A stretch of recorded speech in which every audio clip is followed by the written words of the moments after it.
अस्सलामुअलैकुम वरहमतुल्लाहि वबरकातुहू। Dear students, this is Syed Mudassir और इस वीडियो लेक्चर में हम डिस्कस करेंगे क्लास 11 के मैथ की एक्सरसाइज नंबर 1.5 के क्वेश्चन 7, 8 एंड 9 को, क्योंकि तीनों एक ही पैटर्न पे हैं। 7 और 8 एक ही पैटर्न पे हैं। 9 को हम थोड़ा डिफरेंट तरीके से करेंगे, ये भी ईजी। तो आए देखें 7 में देखते हैं हमसे क्या कहा जा रहा है। आपको Z1 दिया जा रहा है एंड Z2 दिया जा रहा है। आपसे कहा जा रहा है कि इसको डिवाइड करें और एक्सप्रेस करें in the form of x plus iota y। ये क्वेश्चन नंबर 5 का बेसिकली फोर्थ पार्ट ही है, ठीक है।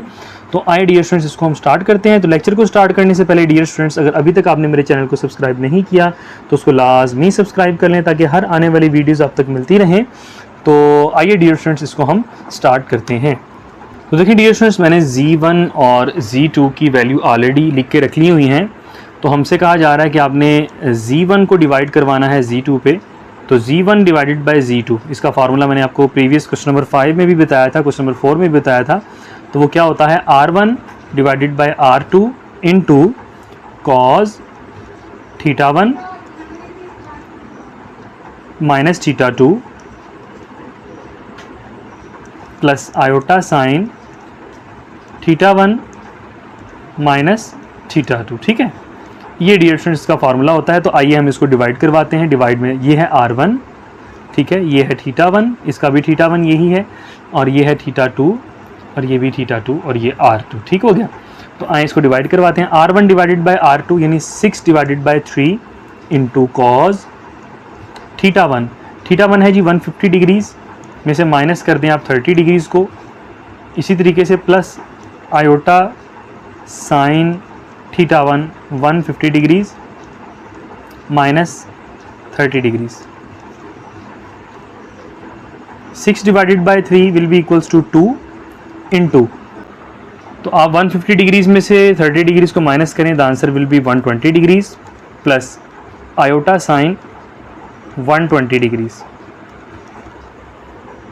तो एक तो आंसर आपको पीछे ये दिया हुआ है, एक तो आपका आंसर ये आ गया है, और फर्दर आप इसकी वैल्यूज इसमें पुट कर लें तो आपका x प्लस वाई आयोटा की फॉर्म भी आ जाएगी, ठीक है। तो जो आप कैलकुलेटर पकड़ेंगे और cos 120 डिग्रीज़ करेंगे, the answer will be -1/2 plus iota as it is sine 120 degrees करेंगे, the answer will be square root of 3/2। तो आप 2 को सबके साथ मल्टीप्लाई करवा लें। 2 multiply -1/2 plus 2 multiply by square root of 3/2 iota. तो ये 2 कट जाएगा 2 के साथ, -1 plus square root of 3 iota. ये डियर स्टूडेंट्स आपका इसका आंसर आ गया है क्वेश्चन नंबर 7 का। तो आइए इसके क्वेश्चन नंबर 8 की जाने मूव करते हैं। वो भी सेम एज इट इज़ है, बट उसमें हमने मल्टीप्लाई करवाना है। तो क्वेश्चन नंबर 8 है जी Z1 इक्वल्स टू, मैं क्वेश्चन लिखता हूँ। तो देखिए डियर स्टूडेंट्स, क्वेश्चन नंबर 4 है, आपने Z1 को Z2 के साथ मल्टीप्लाई करवाना है और x प्लस आयोटा y की शक्ल में देना है। सेम टू सेम वही काम। तो मैं सबसे पहले तो फार्मूला लिखता हूँ Z1 मल्टीप्लाई बाय Z2 का। वो क्या था, R1 multiply by R2 multiply by cos θ1 plus θ2 और इसी तरह प्लस आयोटा साइन θ1 प्लस θ2, ठीक है। ये फार्मूला था हमारा, हम प्रीवियस क्वेश्चंस में भी करके आए हैं। Z1 multiply Z2। R1 dear students हमारे पास कितना है, 2 है। This is R1 and this is R2, यानी 2 मल्टीप्लाई बाय 5 इंटू कॉज θ1। θ1 कितना है जी, वो है 60 degrees plus 90 degrees, θ2 plus iota as it is sine θ1 60 degrees plus 90 degrees. Okay, so this will be equals to 10 into cos 150 degrees plus iota sine 150 degrees. तो एक तो answer आपका ये पीछे दिया हुआ है, और अगर इसको हम इस तरह proper x plus y iota की फॉर्म में लिखना चाहें, आप कैलकुलेटर पकड़ें और वहाँ पे आप cos 150 डिग्रीज़ करें, the answer will be minus square root of 3/2 plus iota as it is sine 150 degrees करेंगे, द आंसर विल बी 1/2। तो इस 10 को आप सबके साथ मल्टीप्लाई करवा लें।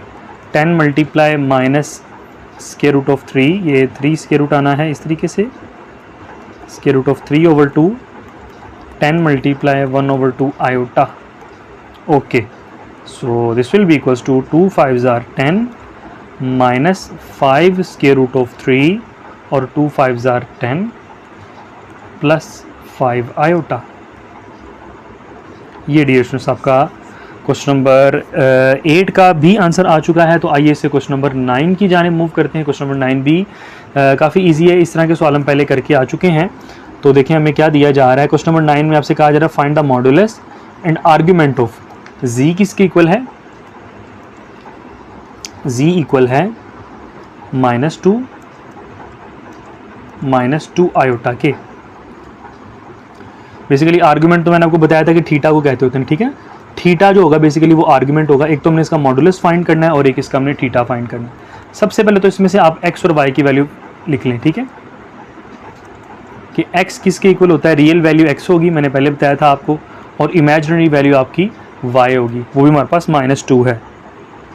तो ये x और y की वैल्यू होगी। और जैसा कि हम जानते हैं कि अगर हमने z का मॉडुलस लेना है हम उसको r भी कह सकते हैं ना, कि r is equal to z modulus, ठीक है। तो z मॉडुलस का फार्मूला हमारे पास क्या होता है, x square plus y square. तो z modulus is equals to x का स्क्वायर, x यानी -2 का स्क्वायर प्लस y भी -2 है, तो ये बन जाएगा 2 का square 4 plus 4 square root of 8, ठीक है। तो ये किसके इक्वल होगा, z modulus will be equals to 2 square root of 2, ठीक है। एक तो हमारे पास आ गया, z का मॉडुलस तो आ गया। अब हमने बेसिकली फाइंड करना है argument of z। Argument of z basically वो हमारे पास थीटा भी कहलाता है, ठीक है। और उसका फार्मूला हमारे पास होता है tan इनवर्स, ये हम प्रीवियस क्वेश्चन में करके आए हैं, y डिवाइडेड बाय x, ठीक है। और दूसरी चीज़ यहाँ पे ज़रा गौर कीजिएगा, पहले मैं चले निकाल लेता हूँ थीटा, उसके बाद फिर मैं आपको समझाता हूँ, ठीक है। तो theta equals to tan inverse -2 divided by -2, y की वैल्यू भी -2 है, माइनस माइनस से कटेगा, 2 से कटेगा, तो theta will be equals to tan inverse 1। तो tan इनवर्स 1 करेंगे तो 45 डिग्रीज हो जाएगा। तो 45 डिग्रीज को हम ऐसे भी लिख सकते हैं कि थीटा इज इक्वल्स टू π/4। अब ना इसमें हमें पाई ऐड करना पड़ेगा।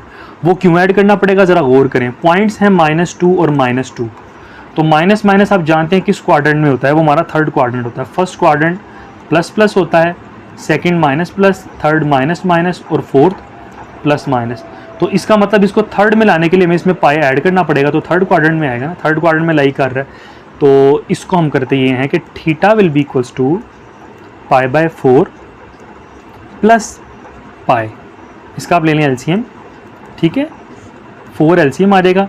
तो pi plus 4 pi will be equals to 5π/4, ठीक है। ये तो हमारा प्रॉपर एक आंसर आ गया है, मगर पीछे आपको दिया हुआ है साथ 2n पाई, ठीक है। वो क्या चीज़ है मैं आपको अभी समझाता हूँ, ठीक है, ज़रा गौर कीजिएगा। अभी 5π/4 बेसिकली इक्वल होता है 225 डिग्रीज़ के। इसका मतलब अगर हम क्वाड्रेंट सिस्टम की बात करें तो हम इस वक्त इस थर्ड क्वाड्रेंट में समथिंग इस पॉइंट पे खड़े हुए हैं, ठीक है।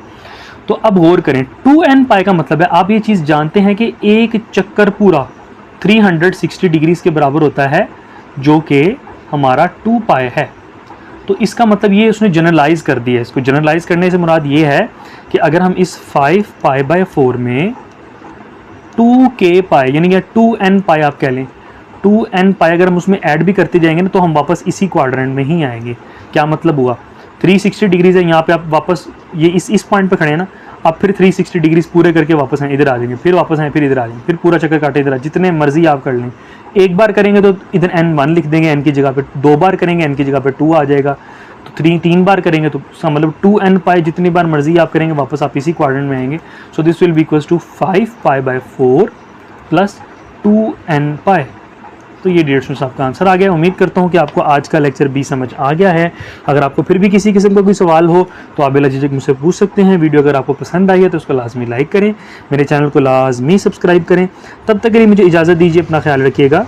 अस्सलामु अलैकुम वरहमतुल्लाहि वबरकातुहू।